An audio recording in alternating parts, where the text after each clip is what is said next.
Bismillahirrahmanirrahim. Today we are going to solve Cambridge O-Level Physics Paper 4 Alternative to Practical for the session of October-November 2024, and we have the subject code 5054 and the variant of this paper is 41. We have 1 hour for this paper and this paper is carrying 40 marks. So we're going to start our question paper from question number 1. A student measured the volume of two identical straws by different method. Method 1. A. The student takes one straw and cut it into 5 pieces that are equal in the length is shown in the figure. Lines up in the pieces of straws as shown in the figure. Ensure the pieces of straws are touching. Okay. Next, figure 1.1 is drawn to actual scale size and measured and record the length to the nearest 0.1 centimeter. So for the value of x is the length of each straw, so we have to measure like that, and for the value of d we have to measure it like that. So it would be x value would be 4.3 and the value of d is 2.8. Now use your value of x in part A. 1. Calculate the length of L straw before it was cut into the pieces. It is cut into the 5 pieces and each length of 5 pieces is 4.3. So we're gonna multiply 4.3 by 5 to get the value of whole, that would be equal to 21.5 centimeter. Now use your value for D in A part 1. Calculate the diameter of one straw.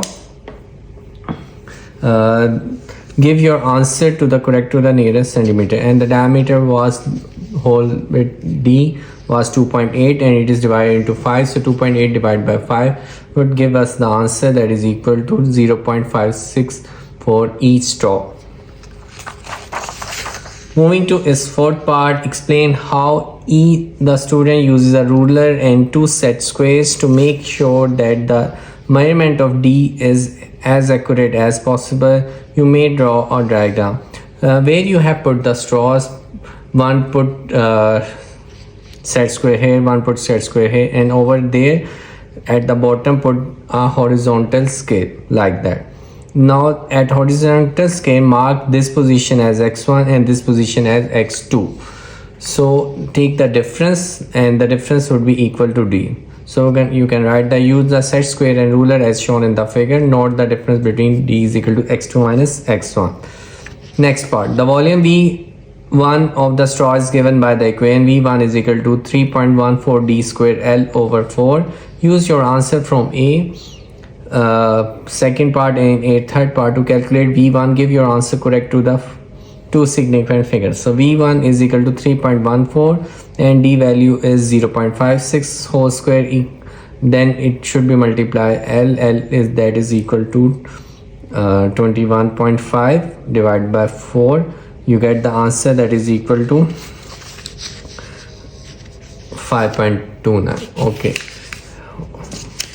from where those values come, value of L we have already mentioned 21.5 and value of D that is already calculated 0.56. So we just substituted the values over here and get our answer 5.29, and up to 2 significant figure our answer would be 5.3 centimeter, because question was required to give your answer into 2 significant figures. So that's why we have rounded off to 2 significant figures. Now the method 1 is completed. B part is for about the method 2.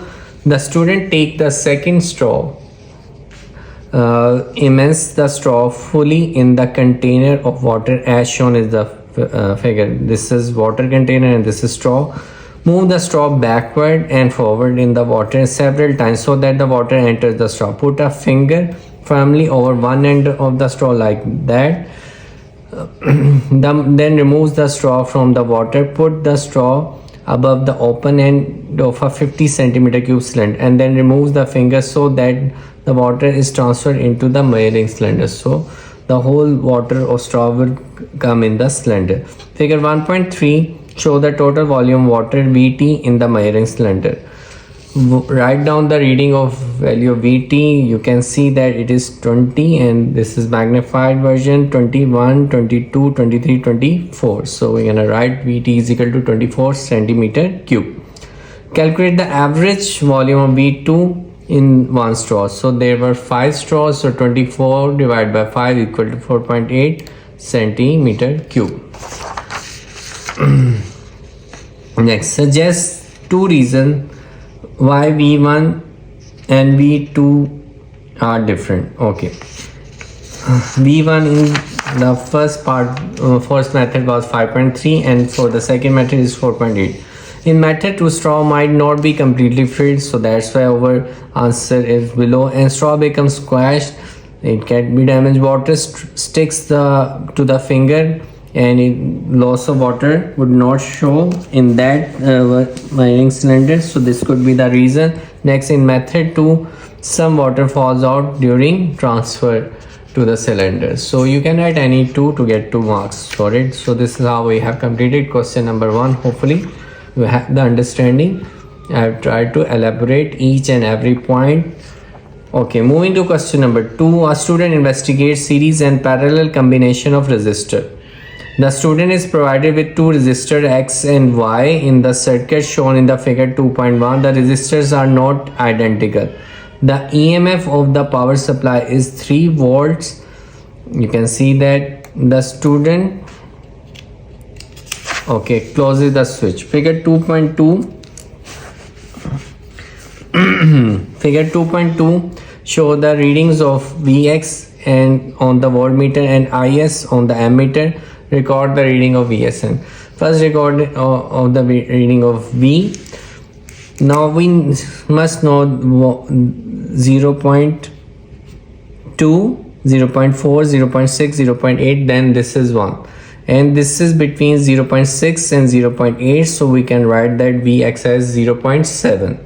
And for the case of ammeter, we can easily show that this is 0.1, this is 0.2, this is 0.3, 0.4 and 0.5, and the point is between 0.2 and 0.3, so the value would be 0.25. so we're gonna write that 0.25 ampere in Is. Okay, moving to the second part. The resistance can be found using the equation resistance is equal to V by I. Ohm's law 0.7 we have just calculated in previous part is 0.25. We already shown in the previous parts. After dividing them we get the answer that is equal to 2.8 ohm. So ohm is the resistance of unit. Moving to next part. Suggest why the switch is open after the reading of the potential difference and current are recorded to prevent overheating of the resistors. So we after some time we remain the switch open. Okay, next part. The student disconnect the voltmeter and reconnects it across Y. The potential difference Vy and Y is given by the equation Vy is equal to 3.0 minus Vx. Using the equation and your value of Vx from A part 1, calculate Vy. Calculate the resistance Ry of Y. So Vy would be Vy is equal to 3 minus 0.7, that would be equal to 2.3. Okay, we need to put value in this. Vx we have calculated in the first part, so 3 minus 0.7 we get the 2.3, and for Ry we know that 2.3 divided by the value of current, that was equal to 0.25, so it is equal to 9.2 ohm resistance in this case. Moving to is B part. The student now connects X and Y in parallel. Complete the circuit in the figure 2.2. Show the resistor connected in parallel between point W and Z. Draw the voltmeter connected to measure the potential difference Vp across both resistors. So this is how we will connect X and Y in parallel. First I draw that, then I draw that, and voltmeter should be connected in this parallel. So we have connected it. Theory suggests that if two resistors are arranged in parallel, the combined resistance RT is given by RT is equal to Rx Ry divided by Rx plus Ry. Use your equation to find the value of Rx and Ry in first and second part. Okay, RT is would be Rx is 2.8 and Ry is 9.2. We calculated in previous part both these values. You can see that was Rx 2.8 and that was Ry, that is 9.2, and you just need to substitute. You get the answer that is equal to RT 2.1 ohm. Moving to its third part, the manufacturer suggests that the combined resistance of resistor X and Y when placed in parallel is 0.25 ohm. Two equipment can be considered to be equal with within the limits of experimental accuracy if their values are within 10% of each other. It means if it is equal, value will be considered correct if it is 10% plus or 10% less. So how we can do that? We can do that by taking 2.5%. The 2.5 of 10% would be 0.25. So it can be from higher value would be 2.75 and from the lower value would be 2.25. So the answer should be 2.5 plus 0.25, it would be 2.75. so it should be in between those two values.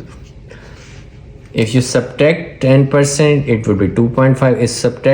If you add in 10% 2.75, so this would be your value, but we have calculated our value was 2.1, that is below this point, so it means that these value would not be considered same. State whether your value RT calculated in B show the suggested the manufacturer spot your answer with the calculation. So I spotted that as 2.25 is greater than 2.1, so it is not of the same value. Hence proved by above calculation these values are not within the 10% limit of each other, so these values would not be considered the same. I am repeating this. Take 10% of 2.5, then add and subtract, and the value should be either those or between them, but our value was 2.1, so it is not in the limit of accuracy, that was 10%, so the value would not be considered same. So hopefully you get the understanding of this question. This was a very good question. Okay, moving to question number 3. A student does an experiment to find the mass of a meter rule. A fixed mass is placed on the meter rule at the 5 cm mark as shown in the figure 3.1. Mass fixed at 5 cm to 25 cm, that is pivot, so meter rule. The student places the pivot below the 25 cm mark on the meter rule. Place some mass M is equal to 20 gram on the meter rule. Adjust the position of the 20 gram until the rule as close to as balanced as possible. The position of 20 gram mass when the rule is as close as balanced is shown in the figure. Use figure 3.2 to determine the D value of the center of the 20 gram mass from the pivot when the meter rule is as close as possible. So take the value like that, it would be considered 81.1 and this would be considered as 82.9. so take the average of it, you get the answer that is equal to 82. Now our pivot was at the point of 25, so when we place it at 82 the mass, so you can calculate the momentum or the distance from the pivot, that it would be equal to 82 minus 25, that is equal to 57 centimeter. Describe the technique the student used to balance the meter rule with the 20 gram. Move the 20 gram mass back and forth until you get the stability, so that's why how you gonna put it along the meter rule. Moving to next part, the student repeat the procedure for the values of mass is equal to 30 gram, 40 gram, 50 gram and 60 gram. Okay.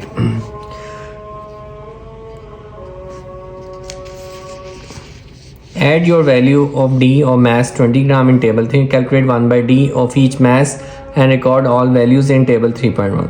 Give your answer to an appropriate number of significant figures. So M is equal to 20, 30, 40, 50 and 60. M is 57. then this value is 37, 28, 22 and 18. So 1 over 57, 1 over 37, 1 over 28, 1 over 22, 1 over 18. You get the answer 0.018, 0.027, 0.036. How you would 1 over 57 then? Again, I just take the values up to two significant figures, so you have to round off carefully. 0.036, 0.045 and 0.05. you need to find this value accurately, so you would not have any trouble in drawing the graph. So take the value up to two significant figure. Suggest why the value of d cannot be found for mass. Achha, why we have chosen the two significant figures? Because all the data was given in two significant figures, so that's why we took two significant figures. Okay, suggest why a value cannot be found for mass is equal to, if mass is 10 gram, the value of d would be higher than 75 to balance it. So this will not be possible. It means that if its value is 10, it should be placed over here beyond meter rule to balance it. So that's why this value cannot be possible. Next part, B, using the grid provided in the figure 3.3 on page 13, plot a graph of 1 over dy against m on x-axis. State your axis from the origin 0, 0. Draw the straight line of best fit. Calculate the gradient g of your line. Show all your. For the first part, we have to plot the graph. So how we will plot it? Now we have to select the suitable scale. Over here, I just calibrated 0, 10, 20, 30, 40, 60 and 70 is the range of the mass. The two boxes were showing 10. And over here I presented 0.005, then 0.001, then 0.15, and same goes until we'll get the 0.05. Because our highest value was in this category, you can see from the table, that was 0.056. So this graph would be covered by all those values. Okay.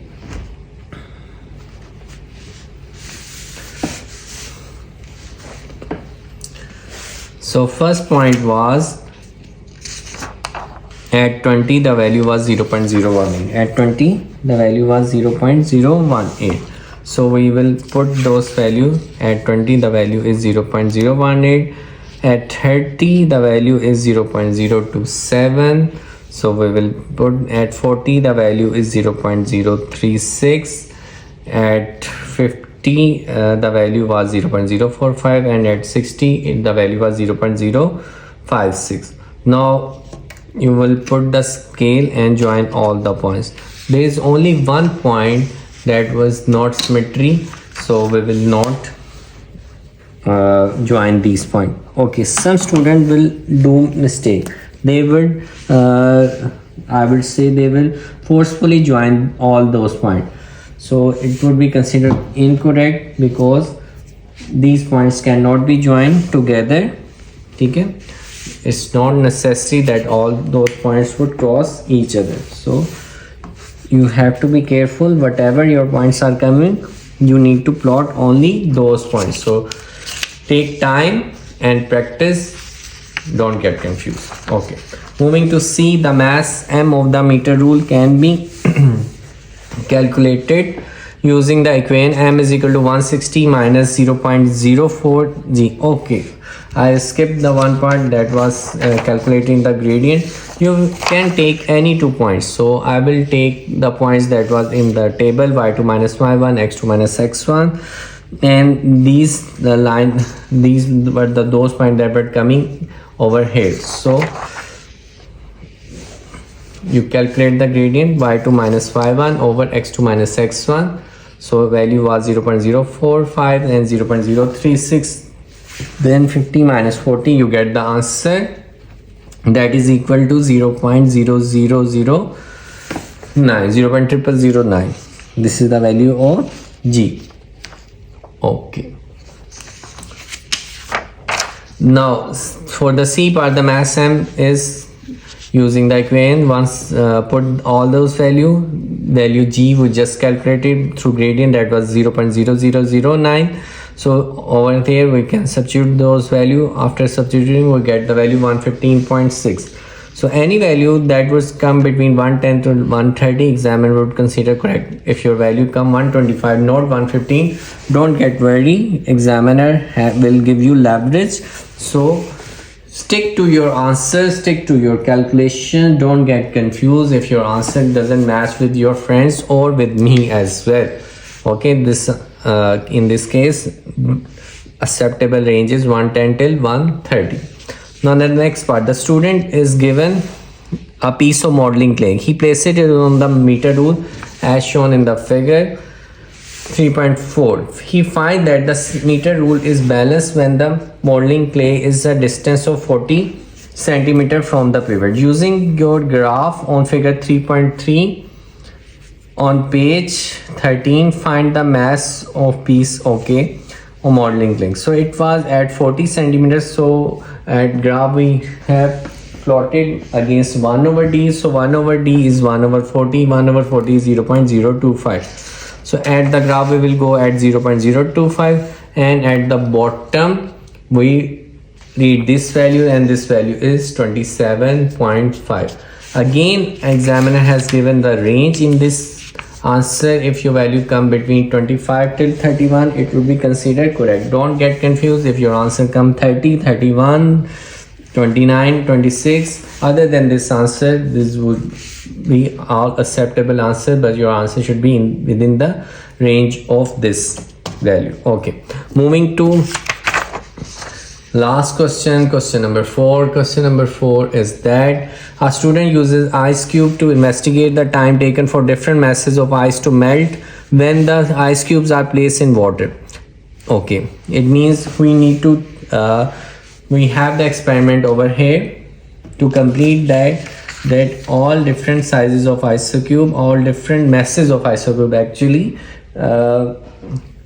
and what is their relation against the time. Plan experiment using ice cube. How the mass of ice affect the time taken for the ice to melt. The operators needed is given. Top and balance for measuring the mass, supply of ice cube, 250 centimeter cube of beaker to measure the volume, supply of cold water, and the stopwatch for calculating the time. You may also use other operators and material that are usually available in a school laboratory. In your plan, you should explain briefly how to do the investigation. State and keep the variables to keep constant.